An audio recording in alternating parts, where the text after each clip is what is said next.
दोस्तों नमस्कार। आज हम एक महत्वपूर्ण विषय के ऊपर चर्चा करेंगे। इन्फ्लेशन रेट यानी कि मुद्रास्फीति। पिछले कुछ दिनों से मुद्रास्फीति या इन्फ्लेशन रेट 0.25 से 1.5 के बीच के अंदर फ्लक्चुएट कर रही है। ये बहुत अच्छी बात है। ये हमारे देश के लिए अच्छी है या बुरी है, इस विषय के ऊपर हम चर्चा करेंगे। हमारे साथ चर्चा में जुड़ रहे हैं आरबीआई के भूतपूर्व जनरल मैनेजर रविंद्रनाथ वत्स जी। वत्स जी, आपका इस चर्चा में स्वागत है। नमस्कार। वत्स जी, आपका स्वागत है। मैं अभी इन्फ्लेशन रेट जो फ्लक्चुएट कर रहा है 0.25 से 1.25 के बीच में, ये हमारे देश की इकोनॉमी के लिए कैसा है? सुधीर जी, बहुत अच्छा सवाल। इन्फ्लेशन रेट वैसे तो अगर कम हो तो बहुत अच्छा ही रहता है। आम आदमी के लिए तो ये है कि उसको सस्ते में चीज़ें मिलती रहेंगी, उसकी इनकम के हिसाब से ठीक चलता रहेगा।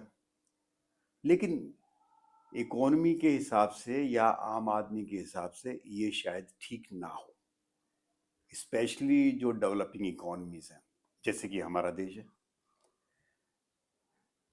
क्योंकि इन्फ्लेशन रेट अगर कम है और इतना जीरो के आसपास पहुंच गया है तो ये एक बहुत सीरियस बात भी हो सकती है।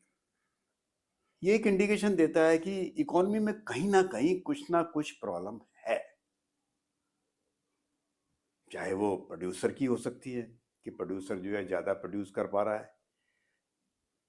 ये भी हो सकता है कि प्रोड्यूसर को जो है उसका अपना ड्यू नहीं मिल रहा है बराबर।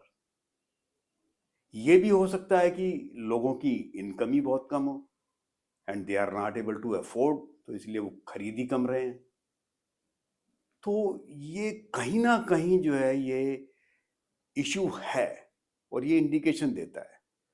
मैं आपको ज़्यादा नहीं कहूँगा, लेकिन ये है कि देखो, रिजर्व बैंक ने भी जो अपना टारगेट फिक्स किया हुआ है हमारे देश के लिए इन्फ्लेशन का, वो 2% से लेके और 6% तक है।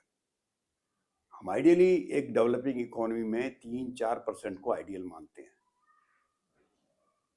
6 इज द लास्ट।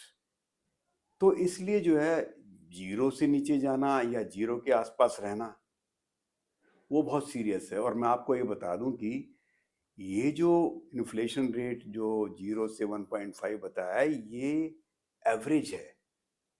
अगर आप सच में देखें तो जो फूड आइटम्स का है वो तो दैट इज गोइंग नेगेटिव, -2.5% तक जा रहा है।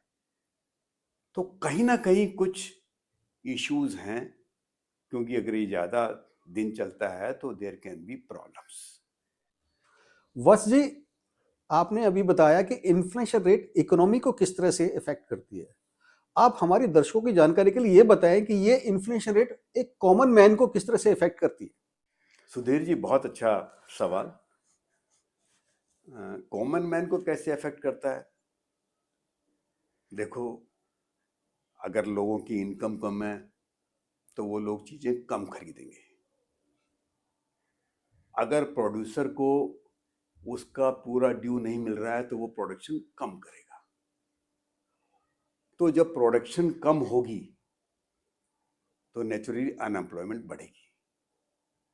जब अनएम्प्लॉयमेंट बढ़ेगी तो लोगों की इनकम नीचे जाएगी।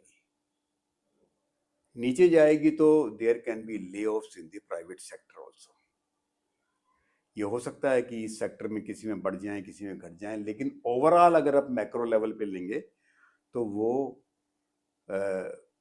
नुकसान का ही होगा, यानी माइनस के अंदर ही जाएगा। तो इससे अनएम्प्लॉयमेंट बढ़ेगी आम आदमी के लिए और प्रॉब्लम्स ज़्यादा हो सकती हैं। हाँ, इसके अंदर मैं ये बता दूं कि जो सरकारी आदमी है, जिसकी जॉब फिक्स्ड है, जिसकी जॉब के ऊपर इन चीज़ों का असर नहीं पड़ता, परमानेंट जॉब है, he must be very happy actually. क्योंकि वो ये टाइम उसके लिए है कि वो इसके अंदर सेविंग कर सकता है, क्योंकि इन्फ्लेशन हो ही नहीं रहा है। लेकिन प्राइवेट सेक्टर के अंदर या इंडस्ट्री के अंदर जहां की सारी चीजें प्रोडक्शन से लिंक्ड हैं, अगर प्रोडक्शन कम आएगी तो उससे एम्प्लॉयज की नौकरी को खतरा रहेगा, उन्हें निकालना पड़ेगा। क्योंकि कोई भी बिजनेस एस्टेब्लिशमेंट, कोई भी कॉरपोरेट एंटिटी लॉस में ज़्यादा दिन नहीं चल सकती है। तो ये एक बहुत बड़ा भारी नुकसान आम आदमी को हो सकता है, and that has to be seen in the coming days. वैसे मैं आपकी सूचना के लिए बता दूं कि रिजर्व बैंक ने जो हाल ही में जो रेपो रेट कम किया है, रेपो रेट एक ऐसा रेट है जो कि पूरे ही बैंकिंग इंडस्ट्री के अंदर इंटरेस्ट रेट को कंट्रोल करता है, उसको कम किया है। कम करने का यही कारण है ताकि जो है कि किसी तरह से हम बूस्ट करें इकोनॉमी को, दैट इज द रीजन। तो let us see what happens on that. Vats ji, आपका बहुत बहुत धन्यवाद।